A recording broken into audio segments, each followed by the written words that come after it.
Bright India news, हर जुर्म का पर्दाफाश। सबसे पहले तो मैं आपका नाम जानना चाहता हूँ। मेरा नाम प्रेम प्रकाश रस्तोगी। आप ठाकुर जी महाराज सेवा समिति के क्षेत्रीय प्रबंधक हैं और नवाबगंज में जो ठाकुर जी महाराज की प्रॉपर्टी को लेकर जो चर्चाएं चल रही हैं, क्या कहना चाहते हैं आप इस बारे में? मैं आपको इस संबंध में बताना चाहूँगा कि श्री ठाकुर जी महाराज विराजमान मंदिर बिजरिया मोतीलाल शहर बरेली की नवाबगंज स्थित जिम्मेदारी है। मोहाल सुर्ख, मोहाल सब्ज, मोहाल जंगारी श्री ठाकुर जी महाराज के मोहाल सुर्ख के अंतर्गत घाटा संख्या 719/940 श्री ठाकुर जी महाराज विराजमान मंदिर के नाम था।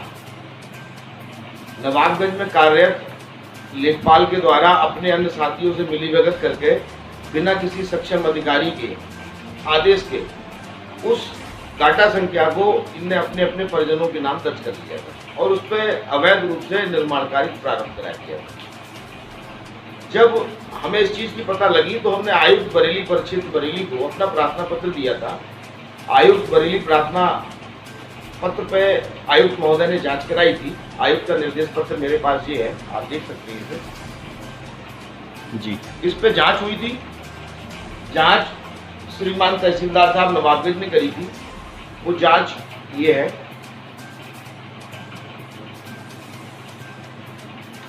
और उस जांच के आधार पे ही कमिश्नर साहब के बिहाफ पे जिलाधिकारी महोदय ने कहा था कि आप थाने जाके अपनी एफआईआर लिखाओ। उन्हीं के आदेश के अनुपालन में हमने एफआईआर भी लिखाई थी। वो एफआईआर की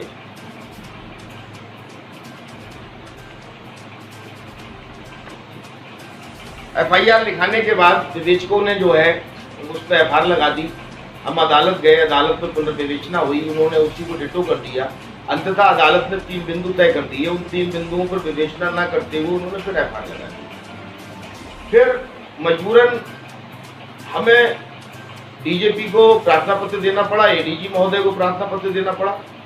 एडीजी महोदय ने अपने स्तर से एसपी क्राइम साहब से जांच करवाई और उस जांच में एसपी क्राइम साहब ने पाया कि तीनों विवेचकों द्वारा घोर लापरवाही बरती गई है। इनके ऊपर विभागीय कार्रवाई की संस्तुति की गई और धारा 183(8) के तहत पुनर्विवेचना के आदेश पुनर्विवेचना की उन्होंने संस्तुति की। उस संस्तुति के आधार पर एडीजे साहब ने एसपी आर्य साहब को तीनों विवेचकों की विवेचना में पाए गए दोष के लिए अग्रिम विवेचना कराई, जिसमें एसपी आर्य साहब ने भी उन तीनों विवेचकों को दोषी पाया है और 173(8) के आदेश वरिष्ठ पुलिस अधीक्षक महोदय ने किए हैं, जो इंस्पेक्टर क्राइम उसकी जांच कर रहे हैं। जो जांच